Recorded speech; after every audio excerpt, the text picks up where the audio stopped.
بھائی میرے دوستوں، بزرگوں، عزیزوں، سب کے سننے کی بات ہے، کیا میوات والے، کیا امریکہ یورپ والے، کیا ساری دنیا کے بسنے والے مسلمان لوگ یہ سمجھتے ہیں اللہ کے راستے کے جو نفر کے فضائل ہیں وہ قتال کے فضائل ہیں۔ یہ امت کے جمود کا اور امت کے ارتداد کا اور امت کے جہاد میں پڑ جانے کا اصل سبب یہ ہوا، حالانکہ اللہ کے راستے میں قتال یہ تو جہاد کا سب سے آخری درجہ ہے۔ اللہ کے راستے میں قتال جہاد کا آخری درجہ ہے۔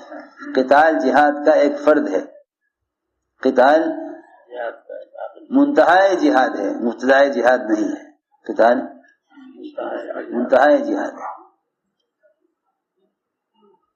صحابہ کرام کے اللہ کے راستے میں مال خرچ کرنے کا جو سب سے بنیادی مقصد تھا وہ اللہ کے بندوں کو دین کی طرف لانا اور پورے دین کو پورے عالم میں زندہ کرنا، یہ اصل مقصد تھا۔ لوگوں نے منتہائے جہاد کو جہاد سمجھا، حالانکہ اصل محنت ہے کہ اللہ کے بندے اللہ کے عذاب سے بچ جائیں، اللہ کے بندے اللہ کے راستے پر آ جائیں۔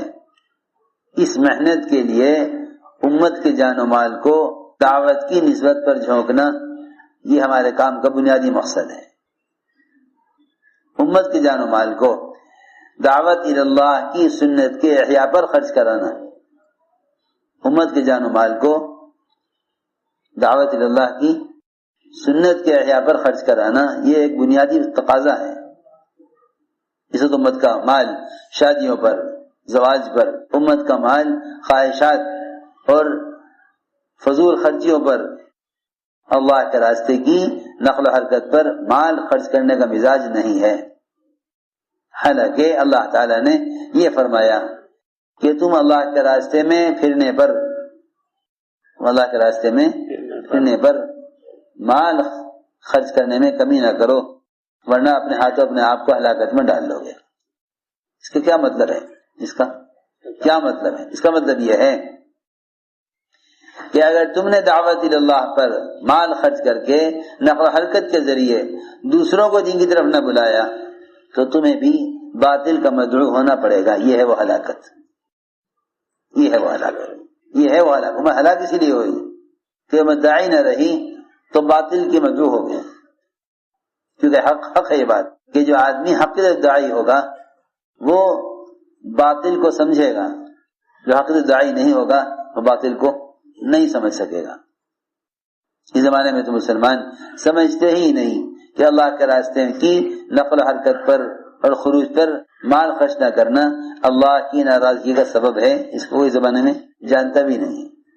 حالانکہ اللہ نے فرمایا وَأَنفِقُوا فِي سَبِيلِ اللَّهِ وَلَا تُلْقُوا بِأَيْدِيكُمْ إِلَى التَّهْلُكَةِ، اس سے زکوٰۃ مراد نہیں ہے، اس سے زکوٰۃ مراد نہیں ہے۔ واقعہ میں یہ نہیں ہے کہ صحابہ نے یہ طے کر لیا تھا کہ زکوٰۃ نہیں دینی، صحابہ نے طے کر لیا تھا کہ زکوٰۃ نہیں دینی، یا اس سے صرف حج میں خرچ کرنا مراد نہیں ہے۔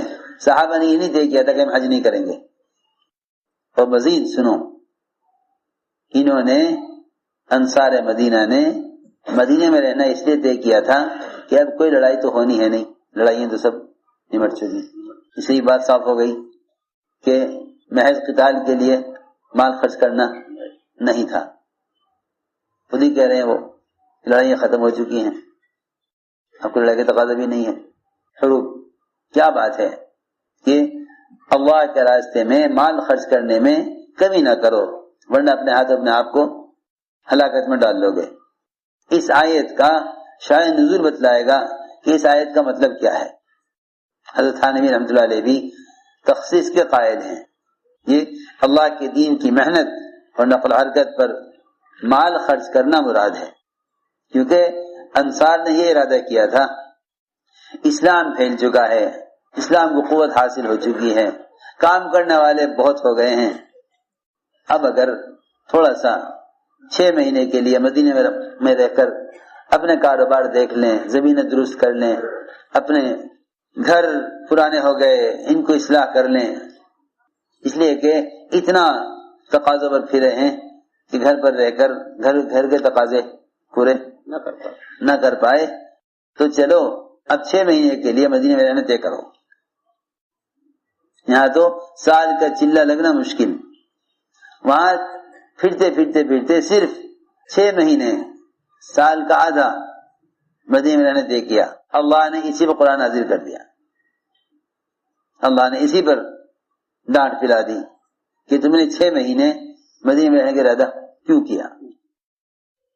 اگر کوئی فضائل مدینہ کو بھی سوچے کہ ہم 6 مہینے مدینے میں رہیں دیار حبیب میں، اسے بھی سوچنا چاہیے. وہاں تو آپ کی صحبت میں 6 مہینے رہنے پر بھی یہ آیت نازل ہو گئی، آپ کی صحبت میں رہنے پر بھی کہ مدینے میں رہیں گے، آپ کے پاس رہیں گے 6 مہینے، کاروبار، زمین، اپنے گھریلو تقاضے پورے کر لیں گے، پھر 6 مہینے کے بعد جہاں چاہیں بھیج دیں. یہاں سال پورا ہونے کے بعد بھی نکلنا مشکل، یہاں سال پورا ہونے کے بعد بھی نکلنا مشکل. وہاں 6 مہینے صرف ارادہ ہی کیا تھا ٹھہرنے کا. انصار نے آپ سے چھپ کر یہ مشورہ کیا تھا. اس پورے واقعے سے معلوم ہوتا ہے کہ اس آیت میں جو ہلاکت کی دھمکی ہے وہ اللہ کے راستے کی نقل و حرکت کو چھوڑنے کی وجہ سے، ورنہ انہوں نے زکوٰۃ روکنے کا ارادہ کیا تھا، نہ انہوں نے حج سے انکار کیا تھا کہ ہم حج نہیں کریں گے، یہ نہیں کہا تھا کہ ہم زکوٰۃ نہیں دیں گے. نفلی صدقات نہ کرنے پر بھی دھمکی نہیں ہے، نفلی صدقات نہ کرنے پر بھی یہ دھمکی نہیں ہے، بلکہ یہ تحدید اور دھمکی یہ اللہ کے راستے کی نقل و حرکت میں کمی کرنے پر تھی. دیکھو مولانا صاحب کے عنوانات حیات صحابہ کے اور بیانات کثرت سے پڑھو، تب کہیں جا کے یہ بات کھلے گی کہ صحابہ کیوں پھرتے تھے. ورنہ جتنے نے بھی صحابہ کی سیرت سے واقعات نقل کیے انہیں صرف کافروں کو قتل کرنے کے واقعات نقل کیے، دعوت امت بھلا بیٹھی. اور یہ سمجھتے ہیں سب کہ اللہ کے راستے میں پھرنا محض قتال کے لیے تھا، وہ قتال اب ہے نہیں. لہذا قتال کی آیتیں، قتال کے فضائل، قتال کے پر اجر و ثواب اس کے بیان کرنے کی ضرورت نہیں ہے کہ وہ قتال نہیں ہے. اصل دعوت کا مقصد یہ تھا کہ پورا دین عملی طور پر وجود میں آئے. دیکھو اللہ کے راستے کی محنت کو چھوڑ کر کھیتی باڑی میں، زراعت میں، زمینوں کو جوتنے میں، تجارت اور دنیا کے کاموں میں مشغول ہو جانا اور اللہ کے راستے کا خروج چھوڑ دینا، اس پر اللہ کی طرف سے ڈانٹ اور دھمکی. فرماتے ہیں ابو عمران کہ ہم شہر قسطنطنیہ میں تھے، استنبول میں، روم میں. اہل مصر پر عقبہ بن عامر، اہل شام پر ایک آدمی فضالہ بن عبید، یہ امیر تھے. چنانچہ شہر سے ایک بڑی رومیوں کی فوج نکلی، ہم نے ان کے سامنے صف لگا لی. اس لیے کہ یہ بات میری یاد رکھو، قتال میں جتنی بھی صحابہ کی مدد ہوئی ہے وہ دعوت کی شرط کی وجہ سے ہوئی ہے. دعوت کے بغیر قتال میں غالب آنے کا کوئی وعدہ نہیں ہے. قتال میں دعوت کے بغیر غالب آنے کا کوئی وعدہ نہیں. باطل مغلوب ہو ہی نہیں سکتا جب تک امت دعوت پر نہ آئے. یہ کیسے ممکن ہے کہ ان غیروں سے لڑو اور ان کے ملک و مال کی حفظ کرو، غیروں سے لڑو اور ملک و مال کی حفظ کرو، وہ غالب آ ہی نہیں سکتے. چنانچہ فرماتے ہیں کہ ہم نے صف لگائی تو مسلمانوں میں سے ایک آدمی اس نے روم کی فوج پر ایسا حملہ کیا کہ بغیر سوچے سمجھے اندر داخل ہو گیا، فوج اندر ان کی صفوں میں، اور نکل کر باہر آ گیا واپس. لوگ چیخ اٹھے، لوگوں نے کہا سبحان اللہ سبحان اللہ، دیکھو اس نے اپنے آپ کو ہلاکت میں ڈال لیا، یہ اکیلا روم کی فوج میں داخل ہو گیا. یہ آیت پڑھ دی انفقوا ولا تلقوا بأيديكم إلى التهلكة، اتنی آیت پڑھ دی، اپنے آپ کو ہلاکت میں مت ڈالو. دیکھو اس نے اپنے آپ کو ہلاکت میں ڈال لیا.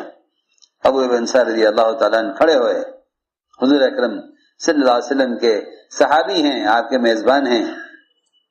عرض کیا، فرمایا اے لوگو تم اس آیت کی تفسیر غلط کرتے ہو، تم اس آیت کی تفسیر غلط کرتے ہو. اللہ جزائے خیر دے انصار کو اللہ کے دین کو قائم کرنے میں ایسی مدد کی اور ایسی بات کہہ گئے کہ قیامت تک آنے والی امت کو بتا دیا کہ اس آیت کی تفسیر تم سب غلط کرتے ہو، بعد والوں کو بھی سبق پڑھا دیا، تم اس آیت کی تفسیر غلط کرتے ہو۔ یہ آیت نازل ہوئی تھی ہم انصار کے بارے میں، اس لیے کہ ہم نے دیکھا کہ اللہ نے اپنے دین کو قوت دے دی ہے اور دین کے مددگار بہت ہو گئے، کام کرنے والے ساتھی ہر جگہ خوب ہو گئے، میں نہیں کروں گا یہ کر لے گا، یہ نہیں کرے گا وہ کر لے گا۔